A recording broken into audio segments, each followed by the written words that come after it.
Ka për bisedën sonte me deputetin e LDK-s në kuvend Lumir, Abdixhiku. Mirë se vini zoti Abdixhiku. Mirë mbrëma, faleminderit për ftesë. Kryesia e Kuvendit është mbledhur më në fund sonte dhe ka caktuar 3 seanca për javën e ardhshme. Më në fund, pra, do të ketë seancat të Kuvendit. Por është lajmi i mirë që më në fund pas gati 1 muaji vazhdohet seanca nisur muajin e kaluar, dhe kjo falë si duket presionin ndërkombëtar dhe deklaratave të ambasadorëve të huaj se Kuvendi duhet të funksionalizohet dhe të vazhdojë punimet, diçka që kemi kërkuar në vazhdimsi. Kujtoj se ne kemi thirrur seancën jashtëzakonshme menjëherë natën e konstituimit të qeverisë. Seanca është ndërprerë në mungesë të prezencës së qeverisë. Dhe kemi thirrur në interpelancë kryeministrin Haradinaj për rastin e Rikallës në pjemësi të raportimeve tuaja dhe deklaratave të dëshmitarëve në Prishtinë. Po besoj që vonesa prej 1 muaji është më tepër treguesi një tendencë të re që qeveria e re ka shpërfaq karshi parlamentit, e që në thelb është ka përsej në gjitha rrethonat dhe në gjitha fuqitë që parlamenti mund t'i ketë kontaktin me opozitën, sepse ndihet e humbur, sepse ka probleme me numra, ka probleme me mbledhjen e deputetëve, atë natën e formimit të qeverisë duheshin të mbledheshin deputetë që ishin edhe në darsma para mendoni. Dhe tash secilën herë që duhet të kalojë një ligj duhet thirrur të gjithë, dhe kam përshtypjen se ky është një rast i ri i paprecedent në historinë parlamentare të Kosovës, ku parlamenti anashkalohet. Para mendoni me gjitha probleme që i kemi, me gjitha telashe që po na presin, me gjitha punë që i kemi, qeveria vonohet, dhe këtu po bëj bashkë dhe kryesinë e Kuvendit, ku qeveria ka partnerët qeveritar kanë shumicën e votave, të thras seancën për 1 muaj ditë. Tani të hënën është parapar vazhdimi i seancës së jashtëzakonshme. Se do të thotë, pra do të ketë diskutim të përgjithshëm për qeverinë, apo jo konkretisht për planin e saj të punës. Neve na është prezantuar një dokument i titulluar Parimet e qeverisë, dhe rendi do ta donte të diskutonin mbi përbërjen e qeverisë, mbi ministrat. Por ai debat na ishte ndërprerë. Ju kujtohet në seancën e parë, dhe ajo për herë të parë në historinë e Kosovës ndodhte që një qeveri të formohej dhe të mos lejonte debat, duke shprehur arrogancën e numrave atë natë. Vetë kishte të kërkuar si opozitë shmangjen e debatit në fillim. Me një qëllim të vetëm, dhe qëllimi vetëm ishte për të dëshmuar qeverisë dhe qytetarëve të Kosovës se nisja këtij seance, funksionimi i këtij parlamenti 17 vjet pas pavarësisë, varur ekskluzivisht nga takimi që Lista Sërbe kishte me përfaqësuesit e Vučićit në Beograd, dhe se gjithë Kosova duhet priste listën sërbe të vente me përcjellje speciale të policisë primërdarës në kuvend. Po të kishte demokraci një mend në parlamentin e Kosovës, që nuk ka, kryetari do duhet ta hedhte në votim mocionin e propozuar. Sepse kështu funksionon demokracia, kërkohet mocioni, votohet mbi atë mocion dhe procesohet tutje. Por në këtë situatë ku parlamenti udhëhiqet si një institucion paralel, pra më tepër i nën tokës, u shpërfaqen edhe skenar tjerë si pauza 3-4 orëshe, derisa Lista Sërbe erdhi në parlament. Dhe qëllimi politik që e kishim në atë kohë, natyrisht u kthy dhe u përdor prapë për ndërprerje debatin.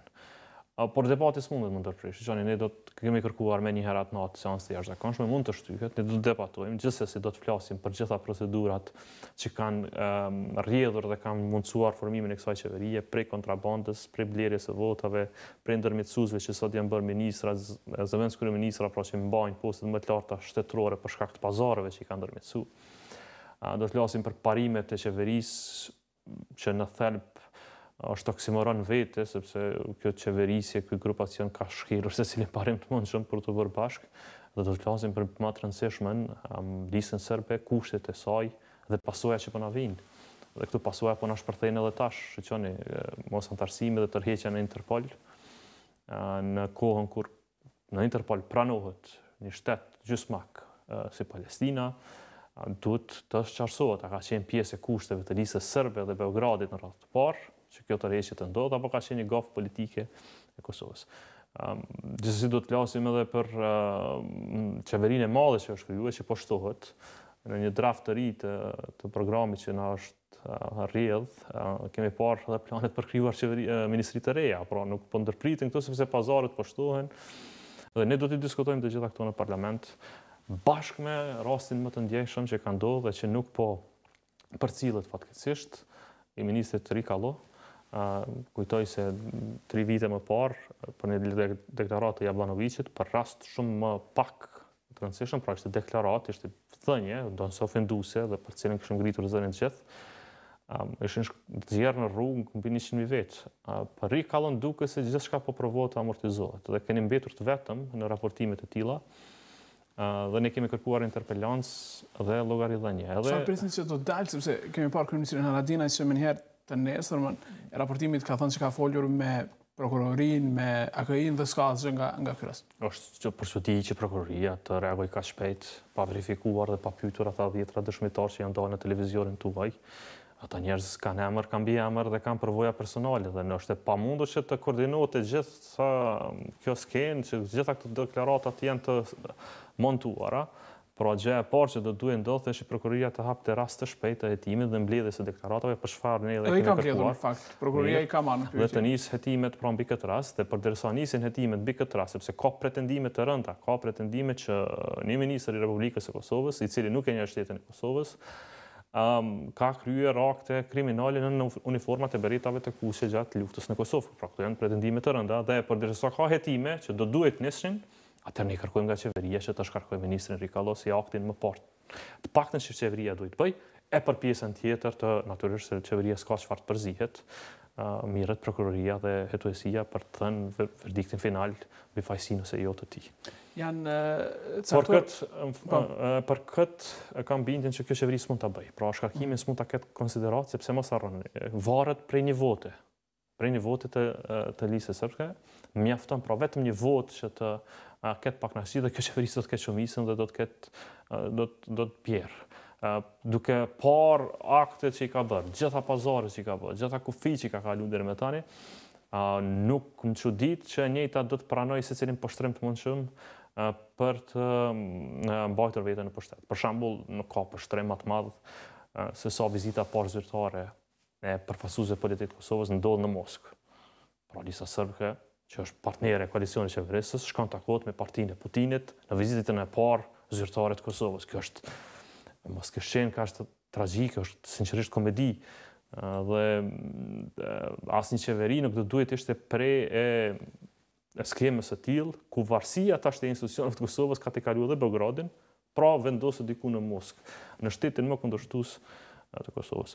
Unë nuk them që këta do të bijnë presione në ndikimin e presioneve të tilla, por them se janë të varur ekskluzivisht nga kërkesat e listës së dhe shqyroni tash kërkesat poshtohen. Poshtohet kërkesa për asociacion, kërkesa është eksplicite, thonë se duan marrëveshjen 2013-s, jo interpretimin kushtetues, këtë natyrisht s'mund ta bëj askush. Thonë se nuk e votojnë ushtrinë dhe thonë mbi gjitha se do të pengojnë secilin progres të shtetit të Kosovës. Nuk e di kujt i duhet kjo qeverisje e tillë në një disbalancë kaq të madhe. Ishte më ndryshe në kohën e qeverisë Mustafa? Raporti me listën serbe? Po, ishin shkarkuar 2 ministra, ishte drejtë vrejta e ministrit të tretë, sepse numrat kanë qenë më ndryshe. Pra nuk është varur, kanë qenë 2 parti të mëdha shqiptare, dhe nuk është varur në votat e atëherë 10 deputetëve të listës sërbëse, fati i qeverisë. Sot fati i qeverisë votet në votën ose vullnetin e një deputeti të listës sërbëse. Dhe kjo po themi është e rrezikshme. Çka strategjia më e madhe është se ky koalicion i brisht është negociuar nga presidenti i vendit në Bruksel. Pra, edhe këtu kemi një interferencë të një pushteti që do duhet të ishte unifikues për çdo spektrin politik, po mbi gjitha është antikushtetues sepse negocion të përbërjen e qeverisë tënde me një shtet tjetër fqin, mbi gjitha që është armiqësor ndaj Kosovës. Nuk ka kuptim fije kuptimi gjithë kjo skenë. Dhe këtu nuk po futen fare për pazare tjera që janë brenda partive politike shqiptare, jo proporcionale, dhe nuk po futen fare në natyrën se si do të funksionojë kjo qeveri, sepse mos harroni në marrëveshje të nënshruar brenda partnerëve qeveritar thuhet se ministrat e një partie tjetër s'mund të shkarkohen prej këtij kryeministri. Kjo është prap kundër definimit të rolit të kryeministrit brenda Kushtetutës së Kosovës, sepse vetëm njeri që mund të shkarkojë ministrat është kryeministri i vendit. Pra dhe brenda marrëveshjeve kanë thyer të gjitha rregullativën ligjore dhe parimet kushtetuese të vendit, kanë krijuar një Frankenstein qeveri e cila nuk di se si mund të qëndrojë gjatë në kamp. Dhe ne do të sa jepni ju? Asnjë ditë në mundësinë e parë që do ta kemi, edhe kjo mundësi e parë do të krijohet me kohë gradualisht, sepse ne po i shohim edhe përçarjet brenda parlamentit, du të jenë aty për të parë pazaret se sa shpejt rriten. Pra brenda sallës diskutuese ka kërkesa të reja, secili kërkon diçka më tepër, sepse e kanë zonë ngusht qeverinë e tanishme, edhe është e pamundur të funksionojë një qeveri si e tillë. Jemi dëshpëruar pak a shumë me rolin e komunitetit minoritar në Kosovë, i cili në blok është pozicionuar në blok pra në tërësi kundër vullnetit të shumicës shqiptare, sepse vullneti i shumicës shqiptare është në anën e opozitës. Por besojmë që as kjo qëndrueshmëri e tyre në këtë anë të një mishmash koalicioni nuk do të jetë e gjatë, dhe në momentin e parë që ata kanë përplasin e parë, ne do të kërkojmë edhe rrëzimin e qeverisë. Nëse atë në fakt është thënë që do t'ju duhet pastaj nëse ndodh pra që të bëhen numrat, mund t'ju duhet bashkëpunimi me lisën serbe. Pra do të bashkëpunoni t'ju me lisën serbe për të arzuar këtë qeveri, a do t'i pranoni të pravotat e tyre për të arzuar këtë qeveri? Jo, domosdoshmërisht, ne kemi 59 vota sot, dhe neve na duhen 2 vota që mund të vinë nga komuniteti jo serb në Kosovë. Mund të jetë komuniteti turk, bosnjak, koran, ashkali e kështu me radhë. Ose shqiptar të nismës, ose brenda, shqyqon edhe struktura, nomenklatura deputetëve të ri që janë fund në parlament është më ndryshe. Mund të jetë edhe deputet brenda koalicionit qeverisës që kanë pikpamje të ndryshme. Por sfida parë e kësaj qeverie sepse Zafir Berisha në fakt ju ka bërë thirrje, që të bëni numrat, ai do t'ua jap votën për ta arzuar qeverinë. Po mirë kështë qenë që për fillimit të deklaroj kundër edhe zoti Berisha, që në rastin e parë të mbanim frontin kundër PDK-s, por sidoqoftë çdo vot kundër kësaj qeverisë është mirëseardhur, por nuk pres që kjo qeverisë të funksionojë sepse është hasur në telashe, shqoni tani skenat poshtruese që i bëjnë më tepër shtetet e Kosovës, ku ministri i punëve të jashtme pacolli shkon e lut marrin në zi për problemet brendshme që janë të Kosovës. Kryeministri shkon e lut Edi Ramën për të marrë mbështetje në Tiranë, edhe atje merr një përgjigje se je vetëm, se tash ti duhesh ndrosh rolin se si je në opozitë.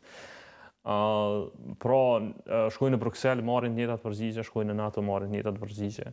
Ata janë në një telashe të premtimit, sepse është lehtë të shkarkosh komisionin që ka dalë afati, është lehtë të marrësh komisionin që s'kan kurfar mandati, sepse komisioni s'ka kuptim ndërtohet vetë pas bisedove me një palë tjetër.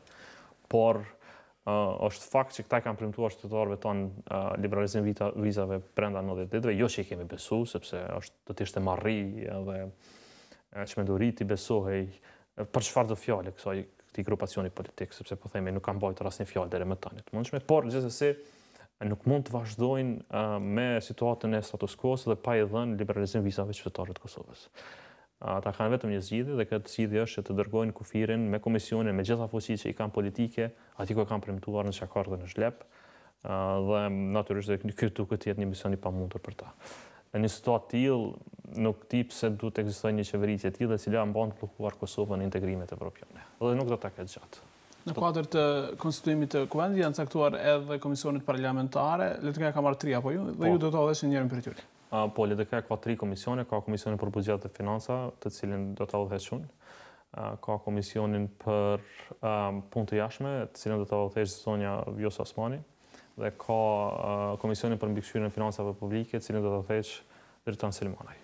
Pra është respektuar parimi i votës në përcaktimin e kryetarëve të komisioneve përkatëse dhe fusha profesionale që i ka takuar. Dhe vendosa do të udhëheq me 5 kam përshtypjen apo 4? 4. Po legjislacionin dhe tjerë funksional. Ideja grupeve parlamentare pra që të ndahen, do t'jeni ju grupi i dytë apo PDK-ja? Grupi i dytë parlamentare? Jo, ne jemi grupi i dytë, sepse në momentin që janë ndarë komisionet, është bërë formula dhe si formulë neve na ka ra si grupacioni i dytë të zgjedhjen komisionet. Pra vetëm ndoshta ka zgjedh komisionin për legjislacion, kemi zgjedhur komisionin për buxhet e kështu me radhë. Pra jeni grupi i dytë më i madh parlamentar, PDK është e treta. Po e katërta është AK-ja, 5-ta është Lista Serbe, edhe 6-ta është Nisma. Kjo është ndarja e grupeve parlamentare. Ndarja e grupeve parlamentare, më pas janë deputet të pavarur, të AKR-s më tepër, dhe minoritarët do të mbesin se si do të organizohen grupet e tyre 6 plus të tjera. Por ne jemi grupi i dytë parlamentar dhe me numrin e deputetëve dhe partia e dytë parlamentare në Kosovë. Flasim për fushatën zgjedhore në pjesën e dytë, ka nisur tash e një javë si po ecën fushata e LDK-s. Po ne kemi nisur fushatën me hapjen qendrore që e kishim në Prishtinë. Dhe brenda javës së parë kemi filluar mobilizimin e degëve dhe strukturave tona, sepse kështu e don fillimi çdo fushate, kërkohet në fillim të mobilizohen strukturat antarësia që e kemi, pas të kalohet në komunikim me qytetar, kryesisht me njerëz që janë të papërcaktuar ose që kanë afinitet drejt kandidatëve tonë. Kemi mbajtur disa takime në qytete më të vogla, kemi pasur një takim në Kaçanik, kemi pasur një takim në Han të Elezit, kemi pasur një takim në Skënderaj dhe sot kemi pasur takimin në Prishtinë. Këto janë takime qendrore që kemi hapse dhe natyrisht kemi çdo ditë takime, 10 takime që janë brenda qyteteve, sepse qytetet organizojnë takime më të shpeshta. Kemi pasur në veri të Kosovës, në Çabër, për neve ka qenë shumë e rëndësishme pikpritja që na është bërë veprimtarëve të LDK-s, është një vend me rëndësi të madhe për neve. Kemi pasur aktivitete në Vushtrri, në Prizren disa herë, dhe sonte në fshatin Këqiq në Mitrovice, kështu me radhë, pra kemi anuluar dobimin në Drenas për shkak të aksidentit të komunikacionit të vdekjen së 2 të rinjve nga Drenasi. Dhe deri më tani pra kemi bërë prezantimin e disa kandidatëve dhe kemi një agjendë të ngjeshur që përkon një aktivitet hapës brenda dite. Në Vushtrri natyrisht jemi të lumtur me performancën e kandidatit ton Tahiri atje, jemi të lumtur shumë me performancën edhe në Mitrovice të kandidatit ton Safetit. Nuk po flas për këto komunat e mëdha që kemi, pra për Pejen, për Gazin që po bën një punë të mrekullueshme atje, për Lutën në Gjilan, për Agimin në Podujev, për Lipjanin, për gjitha komunat që i kemi, po përflasim për qytete tjera që duhet domosdoshmërisht t'i kemi në rand të parë. Dhe në rand të parë, prioriteti është Prishtina, Prizreni si 2 qendrat më të mëdha, pa përjashtuar Mitrovicën, Vushtrinë dhe qytetet tjera më të vogla. Po mund t'i harroj dikë tjetër, kështu që mos. Si po shkon fushata zoti Abdixhiku, keni qenë pra pjesë e fushatës edhe para ca muajsh në qershor për zgjedhjet nacionale, i dim rezultatet e LDK-s në zgjedhjet e fundit. Si është ndjenja kur takoni njerëz, pra çfarë ka ndryshuar, janë lodhur njerëz në përgjithësi nga zgjedhjet dhe si është raporti me LDK-n pra? Shqyqani, tash nuk duhet të mshef për faktin se për secilin parti politike 2 fushata rend brenda 3 muajve është tepër. Dhe po besoj që qytetarët tanë kanë të tepërt mbajtjen e zgjedhjeve, 2 parë zgjedhjeve brenda 3 muajve, prandaj kishim dhe kërkesën që këto zgjedhje të organizohen në kohë të njëjtë në mënyrë që mos të maltretohen qytetarët tanë, por kështu ishte vendimi i të tjerëve.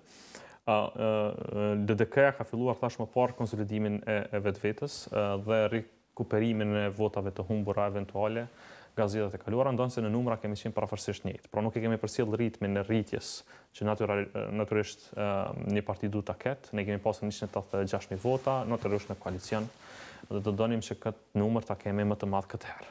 Për të bërë një gjë të tillë, zgjedhjet lokale janë pak më ndryshe, sepse ka kandidat, ka antar të asamblesë komunale, pra është një rreth shumë më i madh, ka mobilizim më të madh të votuesve, sepse ka më tepër, janë diku rreth 900 asamblesë të LDK-s të përgjithë Kosovën, pra t'jep mundësi të angazhosh më tepër dhe po shohim një frymë pozitive që e sjellin më tepër kandidatët. Për shembull, po i referohem ndoshta më shpesh rastit të Prizrenit, kandidati atje bashkë me kryetarin e DK-s Haxhi Avdylin dhe me shefin e shtabit drejton Selmanaj, kanë bërë, Adem Baxhaku, pra kandidati, kanë bërë një punë të mrekullueshme dhe kanë unifikuar LDK në Prizren, diçka që s'ka ndodhur vite më parë.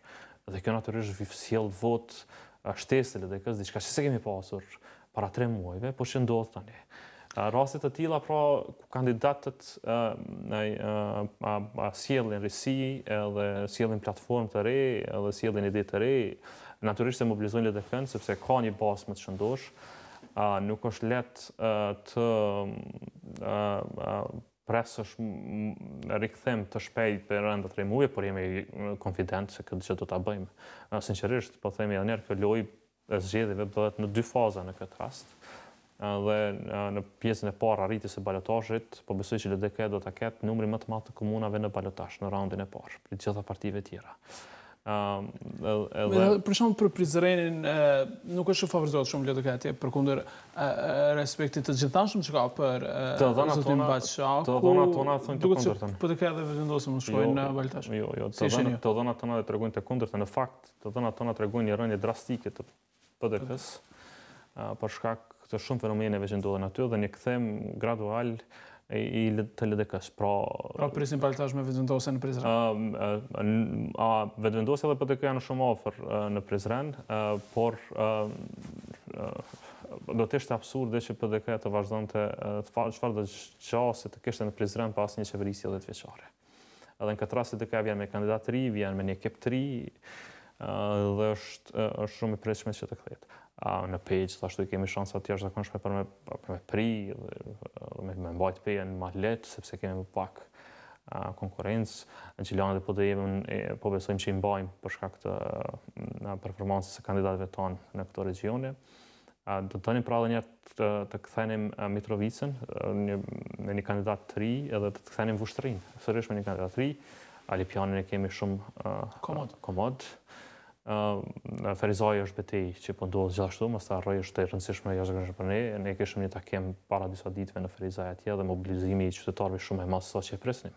Keni konkurencë me të fort PD-k-n, me zotin Aliu që synon të rikthehet edhe rritjen e vetëvendosjes. Tash kjo rritja e vetëvendosjes është shumë abstrakte, duhet të parë se çfarë kandidat kanë për komuna për të parë fuqinë e tyre reale. Pra, jo gjithçka mund të fitohet tash secila komunë me 4-5 veta që janë të qendrës, por duhet kandidat dhe ekip që i qëndron prapa atyre dhe siç po shihet edhe për paraqitjeve televizive, pjesa më e madhe e anës përgatitore të kandidatëve i takon LDK sepse kanë eksperiencë, kanë ekip dhe kanë ide se çfarë duhet bërë.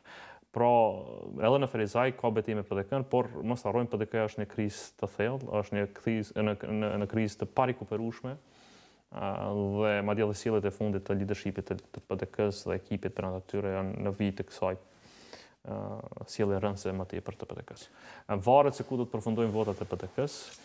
Ne nuk është se llogarisim shumë në përkrajën e PD-k-s, por llogarisim në votuesit tanë që kemi pas dikur edhe që mund t'i kthejmë edhe që mund t'i besojmë projektit të LDK-s. Por dhe kandidatëve tanë. E dim që duhen bashkëpunime pas balotazhit, natyrisht pritet që në Prishtinë zoti Abrashi të shkojnë në balotazh me kryetarin Ahmeti. A presni që njëjtë sikur në 2013 kur votat e PD-k-s ishin vendimtare për zotin Ahmeti që zgjedhet kryetar, të vendimtare mbase për zotin Abrashi? Ne presim që votat e qytetarëve të jenë vendimtare. Edhe nëse qytetarët e vlerësojnë që zoti Abrashi është kandidat dhe ne besojmë që do të vlerësojnë si të tillë, se do të dejnë për Prishtinën, atëherë ne i mirëpresim se si një votues. Ne nuk mund të themi asnjë votuesit se vota juaj nuk mund të pranohet sepse i përgjegjësin kësaj parti politike, por LDK-ja nuk ka asnjë marrëveshje të koalicionit me asnjë parti politike në Kosovë. Edhe një herë qëllim. Nuk do të ketë apo jo pas raundit të parë të zgjedhjeve? Marrëveshje politike. Jo, marrëveshje bashkëpunimi për balotazh. Mund të ketë pas specifikave të komunave. Pra, dikon mund të bashkëpunoj me vetëvendosjen, dikon mund të bashkëpunoj me AK-n, dikon mund të bashkëpunoj me nismën. Por jo me PD-k. Nuk kemi marrëveshje me PD-k-n, domethënë vendimi i fundit i Këshillit. Pas të tjerat s'keni marrëveshje. Po ka më tepër afri dhe bashkëpunim që ka pas me mandatet e kaluara, me bashkëqeverisje të kaluara kështu me radhë. Pra, por nuk ka vendim të partisë për të pas koalicione, por në fund ditës ne po besojmë që koalicioni vetëm është ai me qytetarin, të i kërkon votën për qytetarit, dhe qytetarit vlerëson për kryetar komune sa do të thënë, ose jo, votat e koalicioneve që janë të përfunduara sepse në rundin e parë përfundojnë këto votat për asamblesë, më pas bëhet garë mes kryetarëve në raundin e dytë.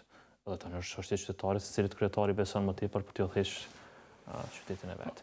Po edhe në këtë vijë, shqetësoni, edhe në këtë vijë jemi ballafaquar për shembull në PD-jev ka pasur një seri të lajmeve të rrejshme, fake news, tipike prej rrjeteve sociale që po shpërndahen edhe në portale, në ato ads të portaleve dhe po bën të lezueshme dhe besueshme. Këto fake news janë shumë të organizuara. Në PD-jeve për shembull kanë lansuar lajmin e rrejshëm se atje është ndeshur një marrëveshje e koalicionit mes LDK-s dhe PD-k-s që është totalisht e pavërtetë. Edhe si duket kjo fryma e lajmeve të rrejshme na ka kap edhe në Kosovë, natyrisht se nuk ka organizim të brendshëm këto dhe organizimi është prej partive politike, sepse për çudi ke lajme të rrejshme sulmojnë LDK-n. Kështu kishte ndodhur edhe në fushatën qendrore. Apo akuzoni vetëvendosje? Dy kundërshtarët tonë që janë edhe vetëvendosje edhe PD-k-n, sepse tjetër kush LDK nuk i prodhon lajme të rrejshme për dëmtuar veten, por ne nuk kemi fakte për asnjërin. Ne natyrisht i kemi mbledhur këto lajme të rrejshme, i kemi raportuar në platformat sociale, por i do t'i raportojmë edhe në organet e hetuesisë, sepse dëmi po bëhet i madh. Dhe derisa po mirështe me demantin, fushata po është e shpejtë, lajmi po shpërndahet, dhe është e kohë të merresh me dezinformata.